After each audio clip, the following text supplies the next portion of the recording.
Saludar a toda la República Dominicana que muy amablemente nos sintoniza a esta hora de la tarde por la O sea, 98.5 a las 4:30. de Rumba FM. Los 30 minutos anteriores ellos no lo... Sí, ellos realmente no lo sintonizan. no lo sintonizan. Pero definitivamente mantenerse informado al respecto del mundo económico, de las finanzas en República Dominicana, de los impuestos, de las situaciones que afectan lamentablemente en alguna medida y en otra medida las que favorecen, porque voy a hablar un poco de algunas que favorecen cosas al respecto del mercado de valores. No obstante, debo empezar, Valentín, citando algunas estadísticas que necesariamente dan como resultado algunas de las situaciones que vive República Dominicana, sin antes reconocer la capacidad de resiliencia que tiene nuestra economía. ¿Qué significa eso? Resiliencia es la capacidad, la definición etimológica es la capacidad que tienen los metales de desdoblarse a sí mismos. Y eso se traduce en términos sociales, que es la capacidad que tiene el ser humano y la sociedad de recomponerse. Tú tienes que venir más aquí. Porque es que tú cuando explicas las cosas, la gente, mira, por ejemplo, ya la resiliencia, es como por ejemplo, los materiales. Tú agarras un plástico, un material plástico, lo envuelves y después cuando lo sueltas, el bueno a su posición anterior, como la vejiga.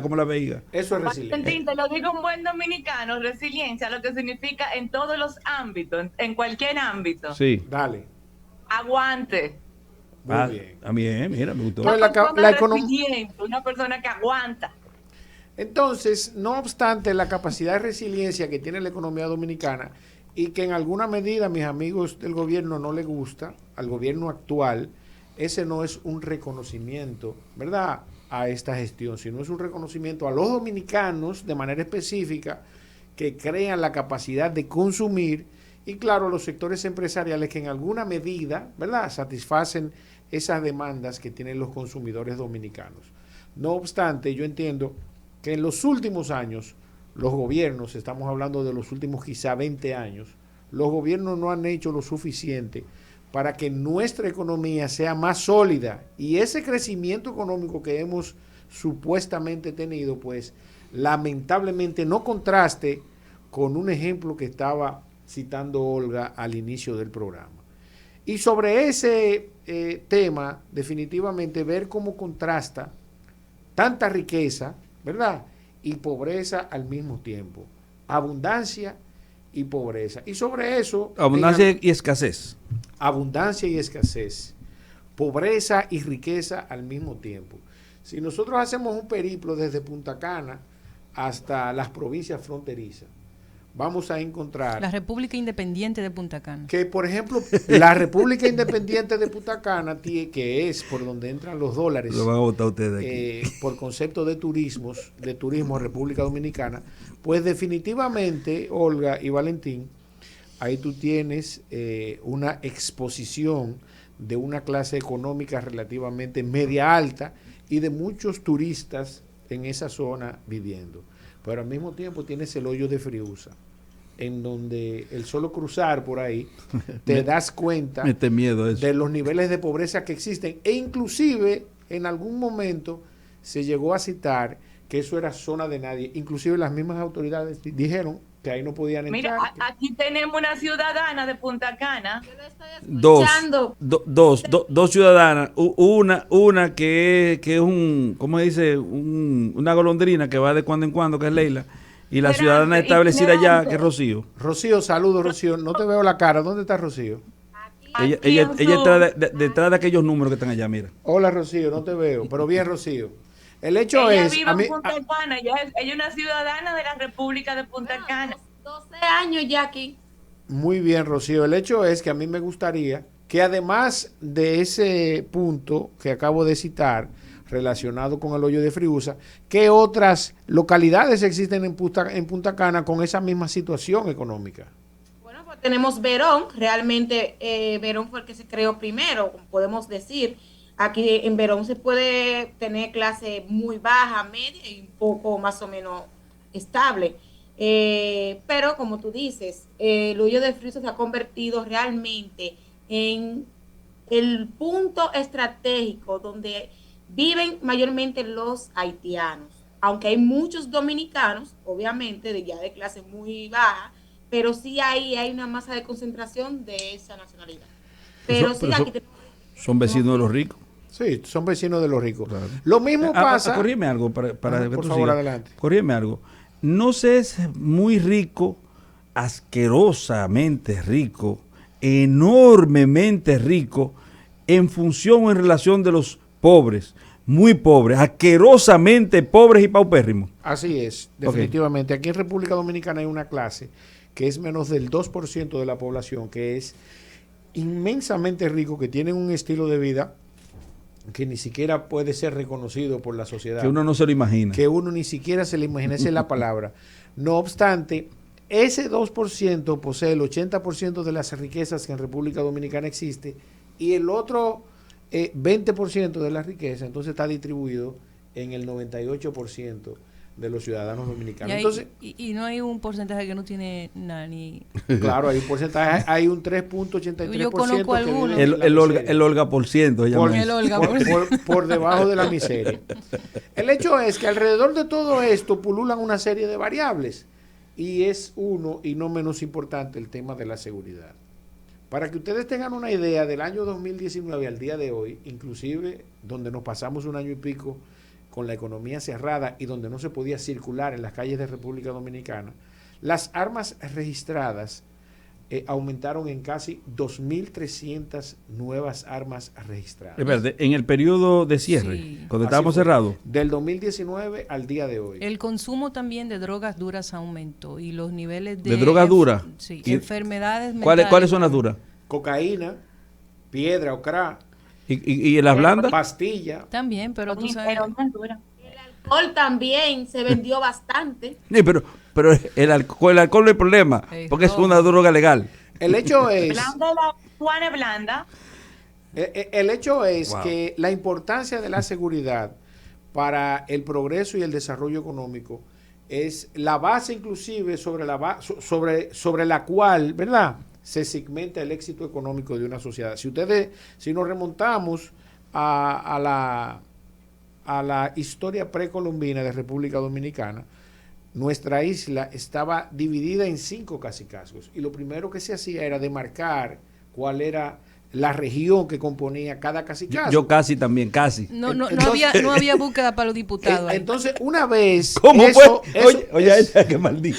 Entonces, señores, es increíble, pero Olga en alguna medida tiene relativa Oye, razón. pero está brillante, está Aquí- brillante. Aquí tenemos 32 senadores, tenemos 154 municipios, incluyendo el distrito. Y aumentando. Y 800 Regidores y distritos cosas. Pero eso no municipales. son casi cascos, eso podrían ser casi cacas. Bueno, el hecho es No te que, gusta, que no. lamentablemente, y es el punto que quiero resaltar, definitivamente, primero se demarcaba, ¿verdad?, desde el punto de vista de la seguridad, dónde se iba a desarrollar esa convivencia social que iban a tener los indígenas en ese momento, desde el punto de vista de la labor y de la recreación que iban a realizar. Eso era lo primero.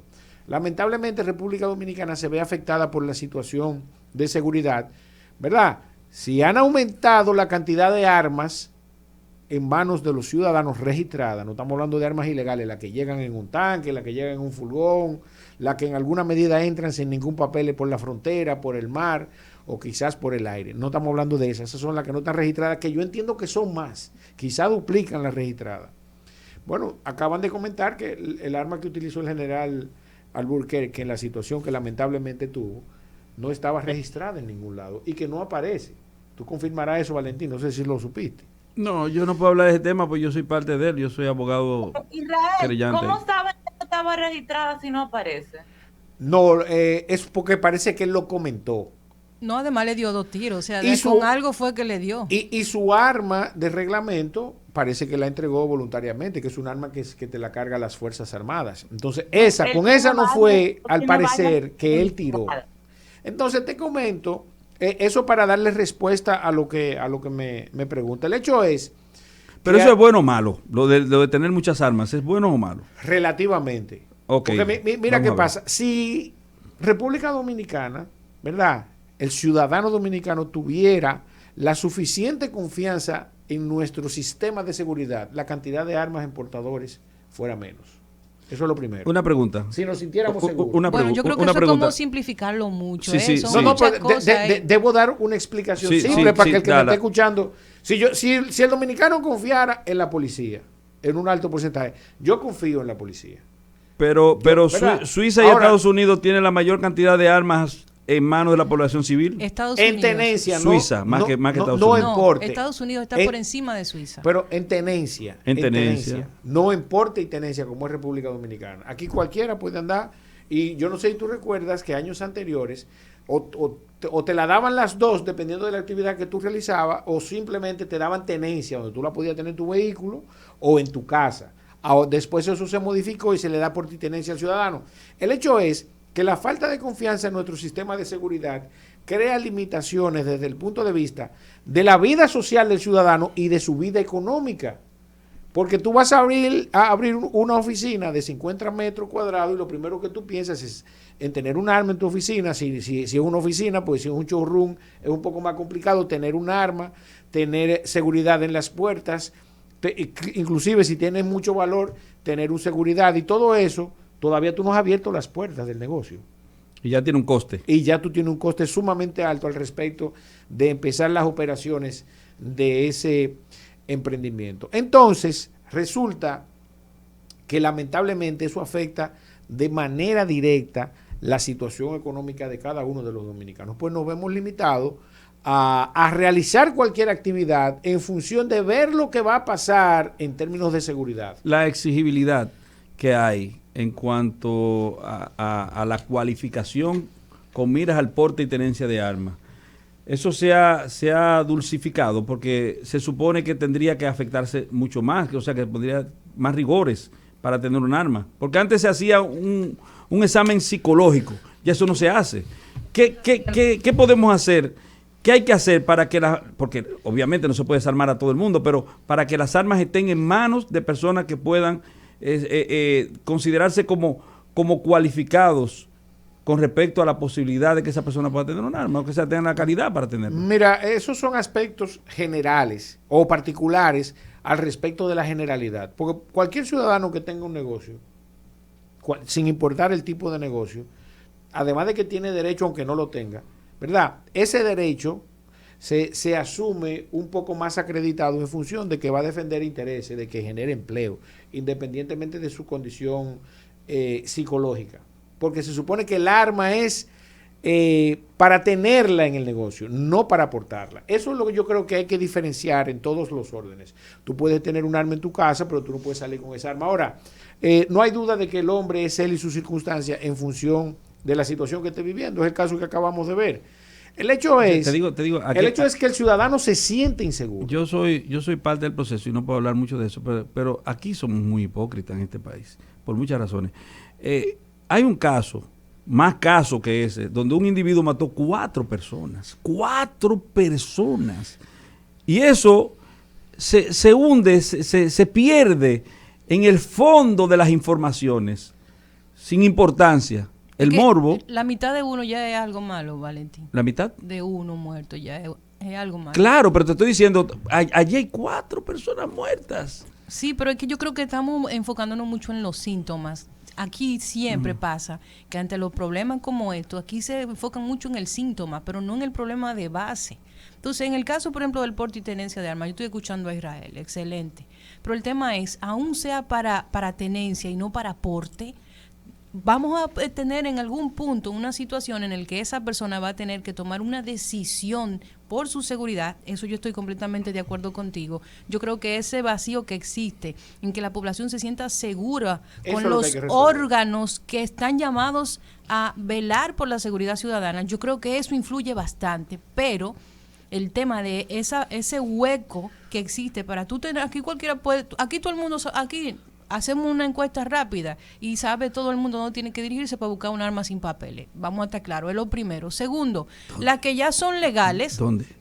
No siguen, pues Leila, yo sí. Leila no sabe, yo quiero, pero no me yo quiero interesan. una. Pero las que sí son legales, no es verdad que te hacen una evaluación psicológica o psiquiátrica. Eso no se hace. Entonces, un elemento vital para a ti darte el permiso para portar un arma, que ha sido uno de los problemas también con la Policía Nacional, es saber si tú tienes todo tu cable bien conectado en esa cabeza como para que en un momento dado no uses como excusa o generar un pretexto para tú hacer uso de tu arma de manera indiscriminada. Pero, eso es como pero lo básico para tener un arma. Financieramente, pues yo quiero que tú digas... El tema económico. Sí, pues yo quiero que tú hables de las cosas buenas, porque eso es raro. No, mira. La cosa buena de la finanza dominicana, vamos a ver. No, definitivamente el reconocimiento de la resiliencia de la economía dominicana. Sí, pero ahora, lo que yo no le puedo es acreditar mérito necesariamente al actual gobierno por esa resiliencia. Eso no lo puedo hacer. Porque lamentablemente aquí han pasado, ¿verdad?, N cantidad de gobiernos al respecto de la situación económica de este país, y gracias a Dios en alguna medida esa capacidad de resiliencia ha sido la misma. Ahora, debemos salvar la distancia entre lo que son las finanzas públicas. Si ustedes se fijan, y debo citarlo nuevamente, el gobierno en ningún momento se refirió al estado de nuestras finanzas públicas como gobierno. Nosotros tenemos un gobierno deficitario. Se habló de las reservas. Que eso no tiene nada que ver tampoco con el gobierno. Los gobiernos no hacen reservas. Las reservas no son buenas. Todo lo contrario. En este caso, ¿quiénes hacen reservas? A mi humilde modo de ver, denme un segundito. Adelante, primero, los dólares deben entrar. Correcto. Por los diferentes conceptos. Inclusive por el concepto de préstamo para cuadrarlo. No es el caso. Ahora, yo creo que nosotros estamos pagando intereses por reservas que tenemos en nuestras cuentas que no necesariamente deberían ser. Aunque se les reconozca valor a tener esa cantidad de reservas internacionales, que es importante, ¿verdad? Eso es bueno. No necesariamente, ¿verdad?, ese valor que tiene desde el punto de vista de nuestra economía nos afecta positivamente. No es así. ¿Cómo nos afecta positivamente? Bueno, si nosotros hubiésemos manejado esa cantidad de dólares para bajar un poco más la tasa, ¿verdad?, y ayudar en ese proceso inflacionario que vive República Dominicana. Bajar más que la tasa, pagáramos menos intereses sobre las deudas que tenemos en dólares.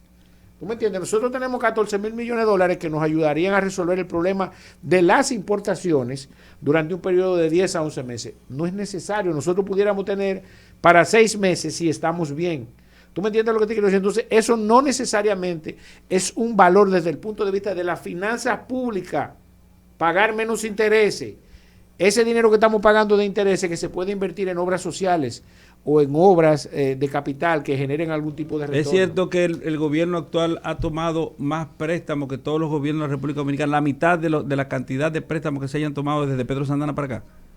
Eso, digo, es una estadística que dieron. En los últimos 2 años, sí, así es. Ha tomado alrededor totales, sin creo que el último mes, alrededor de 22 mil millones de dólares. Registrado al 30 de junio, 20 mil millones de dólares. Ahora, el hecho con eso es, que es la crítica que hacemos, ¿verdad? Entraron esa cantidad de dólares a República Dominicana, la mayoría lo tenemos en reservas internacionales, ¿verdad? No hicimos lo que se debió hacer al respecto de los mismos y estamos pagando más intereses. Y agrégale entonces a eso que no ha sido por falta de recursos que el gobierno lamentablemente no ha podido exhibir mayores obras de infraestructura, sino que lamentablemente se ha circunscrito a las promesas de campaña que todavía no ha cumplido y sobre todo, ¿verdad?, en este caso, a gastar el dinero, ¿verdad?, en gastos que no van a generar ningún retorno. Ese es el caso de República Dominicana. ¿Y no será que no será que lo van a invertir, lo van a dejar todo para la última parte de los 2 años próximos por venir, de la contienda electoral también próximo por venir? Es posible. Problemas en la ejecución de los presupuestos, ¿verdad? Un presupuesto que, señores, el presupuesto del Estado tiene un problema estructural, no solamente de este gobierno, sino de los últimos 20 años. Nadie en alguna medida puede pretender que invirtiendo menos de un 13% del total del presupuesto en obras que generen retorno, estamos hablando de gasto o de inversión o inversión pública, puede pretender que va a llegar un momento en donde no seamos capaces de asumir la deuda pública y el costo de la deuda. Lamentablemente es así, si no generamos esa infraestructura para generar riqueza. Tú sabes que yo hago mi tarea cuando tú vienes para acá, yo me levanto a las 6 y me pongo a leer todo lo que es economía para yo caerte atrás, y tú sabes. ¿Y hasta qué hora? No, yo no tengo horario. Hasta que viene para acá. Hasta las 8 de la noche. Y a mí me sorprendió ver el precio del dólar esta mañana. ¿Qué está pasando con el dólar? ¿Qué pasó? Rápidamente. Se deprecia. No, porque tenemos 2 minutos. Mira algo. Las variables que componen el dólar, en este momento inclusive, se ha mantenido en el nivel que se encuentra para protección del sector turismo y para protección de los sectores importadores. Esos son o sea que debía estar más bajita. Debería estar más bajita. ¿En serio? El dólar debería situarse en este momento con las reservas internacionales que tiene República Dominicana en alrededor de 47 pesos por uno. Ahora, con ese tipo de medidas, ¿verdad? Le estamos encareciendo las operaciones al sector turismo, porque por ejemplo, si ahora tiene que buscar $200 para pagar el salario mínimo, ¿verdad? Por poner un ejemplo, es un poco más, $200, y el dólar baja a 47 por uno, entonces tendría que buscar algunos $230. Eso en el caso del sector turismo. Entonces, asimismo en el sector exportador, los salarios de la zona franca se verían expuestos en ese mismo sentido, y también los productores locales que producen cualquier tipo de producto que va a ser exportado, entonces también le encarecería el costo. Por eso en alguna medida, ¿verdad?, el gobierno y el Banco Central, quien es que maneja la política económica del país, pues se ha visto obligado, ¿verdad?, a mantener la tasa del dólar que actualmente tenemos. ¿Qué yo veo de malo en esto? Debe venir más frecuentemente. ¿Qué yo veo de malo en esto, Valentín? Y Olga, que hay medidas que se pudieron tomar concomitantemente con controlar el precio del dólar, ¿verdad?, que pudieron afectar, ¿verdad?, positivamente la inflación, o sea, que se mantenga por debajo de los valores en que se encuentra. La tasa de inflación en este momento se encuentra en 9.43%. Yo creo que tú debes venir más frecuentemente, porque tú tienes algo, debo decirlo aquí, que no tienen los economistas, la mayoría de los economistas. Los economistas se entienden ellos. Entonces tú se la pones a uno fácil. Hablan en esperanto. En esperanto. Esperanto, tú sabes lo que fue el esperanto, ¿verdad? Ni idea. Bueno, pero te lo digo mañana. Ya hemos llegado al final. Ya gracias por haber compartido esta tarde con nosotros. Mañana a las 4 estaremos aquí para otra entrega del programa. Tengan un excelente resto del día y sigan con la programación de Rumba. Hasta mañana. El rumbo de la tarde, el rumbo de la tarde.